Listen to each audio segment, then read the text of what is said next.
योगी के दावे और उन दावों का सच। जी हाँ, उत्तर प्रदेश सरकार और इसके किए औद्योगिक विकास के दावों का हमने एक रियलिटी चेक किया। ये रियलिटी चेक गुंडा राज के मुकाबले योगी के लंबे दावों का खंडन करता है। यूपी सीएम पिछले 4 सालों में अपनी सरकार की उपलब्धियों के बारे में दावा करते नजर आए हैं, लेकिन वास्तविकता कुछ और ही है। योगी अब पहली बार किसी मंदिर या हिंदू धार्मिक स्थल के जीर्णोद्धार का राग अलापने की बजाय विकास की बात करते दिखाई दे रहे हैं। लेकिन करीब से जांचने पर उनके दावे सच्चाई से बहुत दूर नजर आते हैं। 18 मार्च 2017 को योगी आदित्यनाथ ने उत्तर प्रदेश के मुख्यमंत्री के रूप में शपथ ली थी।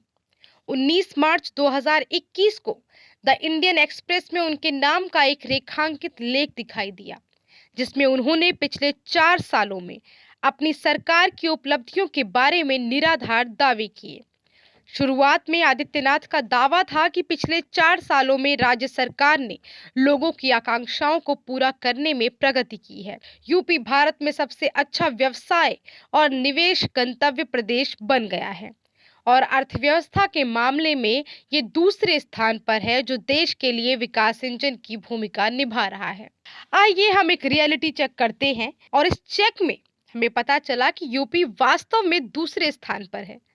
लेकिन विडंबना ये है कि यूपी दूसरे स्थान पर है तो पर नीचे से। जी हाँ, भारत के 33 प्रमुख राज्यों और केंद्र शासित प्रदेशों में प्रति व्यक्ति एनएसडीपी के संदर्भ में उत्तर प्रदेश 32वें स्थान पर है, जबकि सबसे निचले स्थान पर बिहार है। आदित्यनाथ के शासन के 4 वर्षों में यूपी की अर्थव्यवस्था में लगातार गिरावट आ रही है और केंद्र सरकार के 2020 और 21 के आर्थिक सर्वेक्षण के हिस्से के रूप में प्रस्तुत सांख्यिकीय परिशिष्ट के अनुसार महामारी के पूर्ण प्रभाव से पहले यूपी का शुद्ध राज्य घरेलू उत्पाद विकास दर 2019-20 और 2018-19 में आधे से 7.5% लुढ़क कर 14.8% हो गया। आदित्यनाथ पीठ पर खुद को थपथपाते हैं। 4 साल के भीतर ईज ऑफ डूइंग बिजनेस की राष्ट्रीय रैंकिंग में नंबर 2 पर पहुंचना आसान नहीं था, लेकिन हमने यह कर दिखाया। विडंबना यह है कि जिस दिन आदित्यनाथ ने यह लिखा था, नवीनतम वर्ष 2021 के लिए राज्यों के बीच व्यापार करने में आसानी सूचकांक विश्व बैंक और औद्योगिक नीति और संवर्धन विभाग द्वारा एक रिपोर्ट प्रकाशित की गई थी, आंध्र प्रदेश पहले स्थान पर रहा। अगले 4 रैंक तेलंगाना, हरियाणा, झारखंड और गुजरात के थे। यूपी शीर्ष 5 तक में नहीं आया, लेकिन राज्यों में 12वें स्थान पर रहा। आदित्यनाथ लंबे दावे कर सकते हैं, लेकिन आइए हम देखें कि यूपी के औद्योगिक परिदृश्य की तुलना अन्य औद्योगिक रूप से विकसित राज्यों से कैसे की जाती है। 2019-20 में कुल औद्योगिक रोजगार के संदर्भ में 10,70,841 के रोजगार के आंकड़े के साथ यूपी तमिलनाडु, महाराष्ट्र, गुजरात के बाद भारत में चौथे नंबर पर है।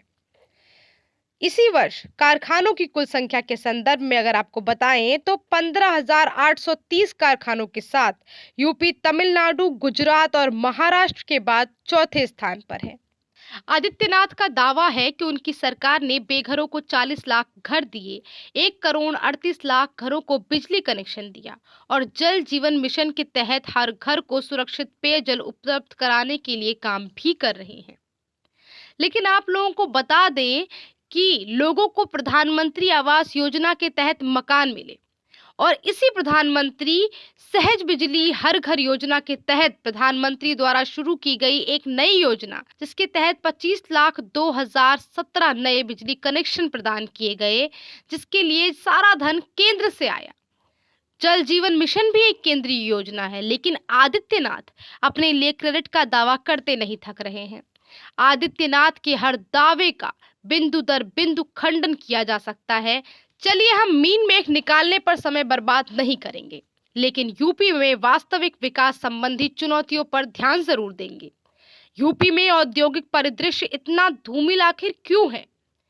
एक उदाहरण देते हुए मैं आपको बताना चाहूंगी कि जम्मू कश्मीर को छोड़कर यूपी में देश में पर्यटक अर्थव्यवस्था के विकास की अधिकतम क्षमता है, लेकिन आदित्यनाथ केवल तीर्थ यात्रा केंद्रों के नाम बदलने के पक्षधर हैं, जो योगी जी के ख्याल से इस्लामिक विरासत को निरूपित करते हैं, जैसे प्रयागराज के रूप में इलाहाबाद का नाम बदलना।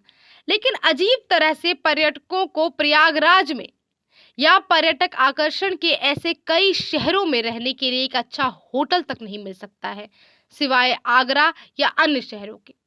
वजह साफ है, गैंगस्टर स्थानीय विधायकों और सांसदों का कुख्यात बाहुबलियों या गुंडों के अनुयायी इन होटलों में एक साथ कई दिनों तक कमरों में रहते हैं, खाते भी हैं, लेकिन कभी भुगतान नहीं करते हैं। यहाँ तक कि शीर्ष पुलिस अधिकारी और नागरिक प्रशासन के अधिकारी भी इन होटलों को अपने दोस्तों और परिवारों के लिए मुफ्त गेस्ट हाउस में बदल देते हैं। यहाँ के हर उद्योगपति और हर व्यापारी को 4 अलग-अलग पार्टियों और सरकारी अधिकारियों की 2-3 परतों से जुड़े कम से कम 7 या 8 प्रतिद्वंदी गिरोहों को हफ्ता देना पड़ता है। कानून के शासन को बहाल करने के बारे में आदित्यनाथ के सभी दावों के बावजूद हफ्ता मांग अभी भी उग्र है। यदि हफ्ता वसूली और जबरन वसूली की दर सामान्य लाभ की दर से अधिक है, तो व्यवसाय कैसे बच सकता है? इस तरह का पिछड़ापन बैंकों द्वारा कम ऋण अनुपात में स्पष्ट रूप से परिलक्षित होता है। वर्ष 2020 के सितंबर में यूपी की देश में बैंक शाखाओं की संख्या 17,648 थी। दोनों ने जनता से मिलकर 12 करोड़ 3 लाख रुपए जमा किए, लेकिन उन द्वारा किए गए कुल कर्ज इनका जनता से 12 करोड़ 3 लाख रुपए जमा किया गया, लेकिन उन द्वारा दिया गया कुल कर्ज 4 करोड़ 42 लाख रुपए था। लेकिन उनके द्वारा दिया गया कुल कर्ज 4.8 लाख करोड़ था। तमिलनाडु के संबंधित आंकड़े 9.5 लाख करोड़ और 9,85,000 लाख करोड़ थे। इससे पता चलता है कि उत्तर प्रदेश में उत्पादित पूंजी, जिसमें उपजाऊ गंगा सिंचित मैदान में समृद्धि कृषि शामिल है, को राज्य से बाहर ले जाया जाता है और राज्य में व्यावसायिक गतिविधियों में वृद्धि नहीं होती है। हफ्ता की मांग करने वाला उपरोक्त वातावरण इसका मुख्य दोषी है। हफ्ता की मांग करने वाला ऐसा वातावरण इसका मुख्य दोषी है। दूसरा प्रमुख कारण राज्य से प्रतिभाओं का पलायन है। प्रतिभा की कमी इतनी तीव्र है कि कोई भी प्रमुख आईटी उद्योग और अन्य उच्च तकनीकी उद्योग यहाँ नहीं आ सकते हैं। प्रतिभा की हास एक दुष्चक्र बन गया है।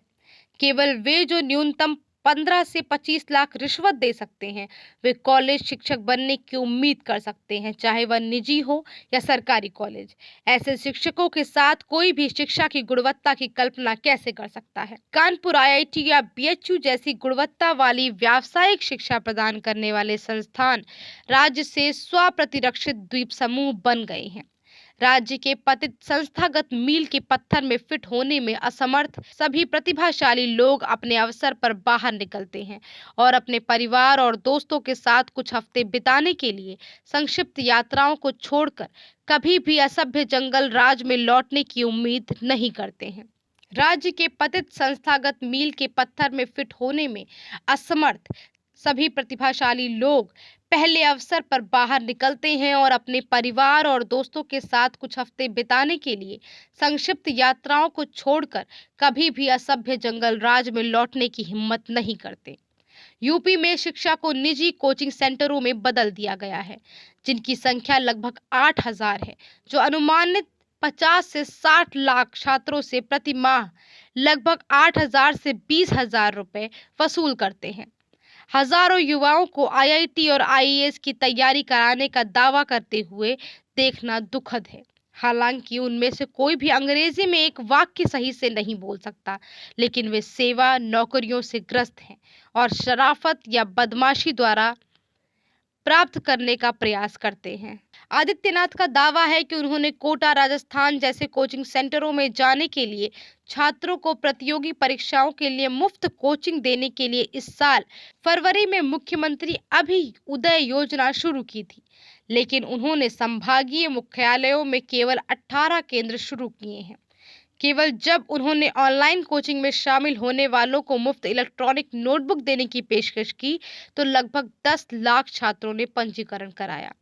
महंगी कोचिंग के बावजूद छात्रों को आईआईटी, जेईई रैंक नहीं मिलती और निजी इंजीनियरिंग कॉलेजों में बड़ी फीस जमा होती है केवल बेरोजगार होने के लिए। अपने लेख में आदित्यनाथ दावा करते हैं कि मुख्यमंत्री युवा स्वरोजगार योजना के तहत उनकी सरकार बेरोजगार युवाओं को 25 लाख तक का स्वरोजगार सहायता प्रदान कर रही है।